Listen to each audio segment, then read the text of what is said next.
I think we do have a real issue, might be a huge generalisation, about appraisals in nursing.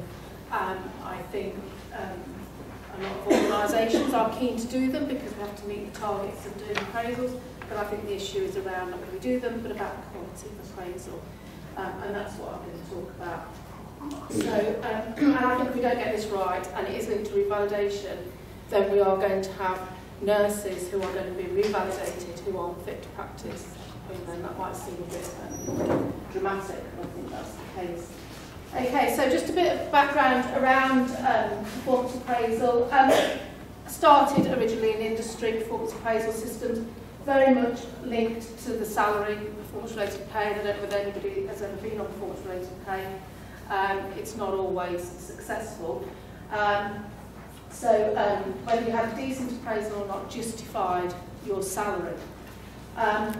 But sometimes it was unsuccessful because quite often it was subjective, and I would say that we still have that issue in appraisals a lot of the time.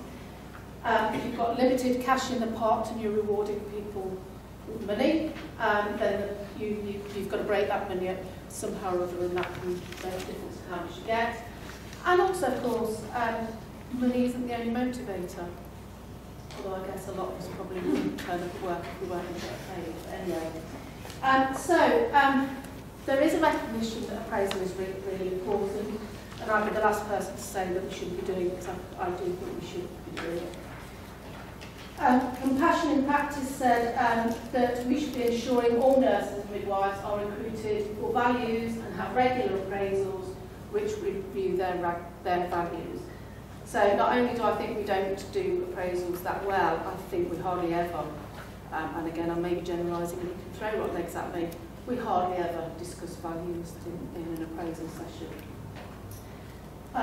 His part of government policy, Hard Truths, which came out at the end of last year, said steps have already been taken to improve performance and appraisal systems, and the means to release that with effect from March 2013. Pay progression will be linked more strongly to performance for the 1.1 million staff on agenda for change pay terms and conditions. And you know, I don't know whether that's happening for anybody else, but I'm not aware that it is.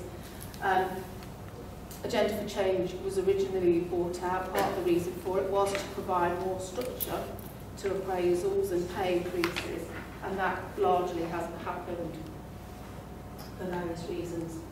The NMC also supportive of appraisals. As an employer, you have a responsibility to recognise and reinforce good performance, or to take steps to identify and deal with poor performance. All employees should receive regular performance appraisals, at least annually, and I think that's quite interesting, at least annually, and I'll come back to that in a bit, during which their training needs should be identified. And as Howard said, that doesn't normally happen. So, how do we achieve a good appraisal? It's not necessarily rocket science, but I don't think, because I've already said that we do it. So, some pointers, which you may already do some of this. The appraisee should do most of the talking. Appraisers should do a lot of listening. Should consist of reflection and analysis. It should be around performances and not personalities. Should not be about form filling, and I think quite often it is around getting that paperwork completed. Both parties need to buy and understand in the process. I think we need to have training and preparation for appraisers, but I think we also need something for appraisees, and there needs to be more about education, but so that we can get the culture right, so that we've got appraisees knocking on appraisers' door and saying, when's my next appraisal, rather than it being a chore. And both parties need to understand the reflective practice process. I think because we tend to do it annually, people focus on what's happened in the recent past and not the whole episode. Achievement needs to be recognised and reinforced, and again I'm not sure that happens very well. Their meetings should end positively and with action plans, and again I don't think that happens particularly. it should be, rather than a one-off, something that you wait for once a year and it happens, you know, if you're lucky, it should be an ongoing conversation. We should be thinking about what motivates our staff, how can we get them motivated, and it should be about monitoring that feedback on an ongoing basis rather than on one process. I happen to be working in a part-time post at the moment, and I had my appraisal just before Christmas. Sat down in the room, and my line manager said to me, "This is just a tick box exercise, it won't take long." My heart sank. And it just destroys, in those 7 words, "This is just a tick box exercise," destroys the whole process. And if you go onto YouTube, I mean, I didn't really think it happened in real life. If you go onto YouTube, there's lots of films about appraisals, and they nearly always start off with those 7 words. So if we could just stamp that out, would be a good start. So it's not a tick box exercise, and yes, we let it be. Okay, so we need to make it meaningful. I've put this framework around constructive challenge. This applies not just to appraisal, but something we should be using all the time with our staff. We need to be challenging people, but in a supportive manner. What we tend to do is either not challenge them with no support, in which case we get apathy. We might not challenge them, but give them lots of support, and therefore they're in their comfort zone and nothing changes. Or we might not be supportive, but we're very challenging, which of course stresses people. So we need to be ready to challenge people, but in a supportive manner. And we need to be giving people feedback, not just in the appraisal, not just waiting for that annual appointment, but on an ongoing basis. And I've got up here 2 models of feedback. Probably most of you will be familiar with this one on the right, which is known as the feedback sandwich. People might know it's something else, which is actually what I think it probably is. But anyway, sorry, I won't repeat that. It's a well-recognised model, feedback sandwich, and if you Google it, you'll find lots and lots of written about it. I think it's rubbish, and I'll tell you why in a minute. And what I actually like better is this model, which is facts, feelings and future. And I have desperately tried to find where I've got this from, and I have no idea, but I have stolen it.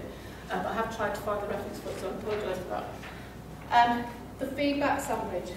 I don't know whether a really, really stunning example of this is, I don't know if anybody's read the breast care review report that came out just before Christmas, written by Ian Kennedy, investigating breast care at Bartman's Hospital in Birmingham. And the consultant involved in that had appraisals, and one of the appraisals is reported in that report, and it says, I'm going to, I'm not going to give it verbatim because I couldn't do that, but roughly, the appraisal went along the lines of, it's great, you're doing lots of operations, that's brilliant, however, the operations are dangerous, and they're not the right operation, and it finished with, but you're reducing the waiting lists.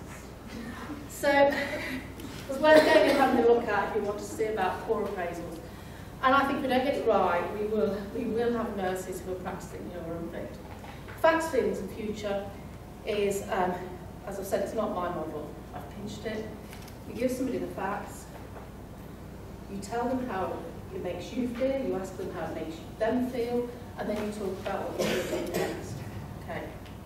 And it's much more valuable. I don't know, has anybody ever tried to use this? If you don't like giving people feedback, it's very easy to give them all the nice stuff and then for them to walk out the room not knowing what you've done wrong. So I know because I've done it myself. Okay. We also, another model which is really useful is FAST, which is feedback should be given frequently, so not just once a year.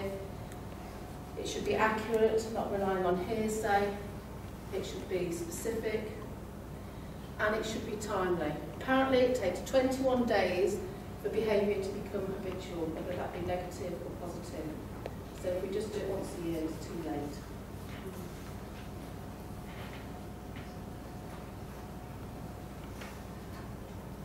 Some useful phrases for your paperwork on a lighter note. jot any of those down. So if ever you've had any of those in your appraisal, you might want to do it twice.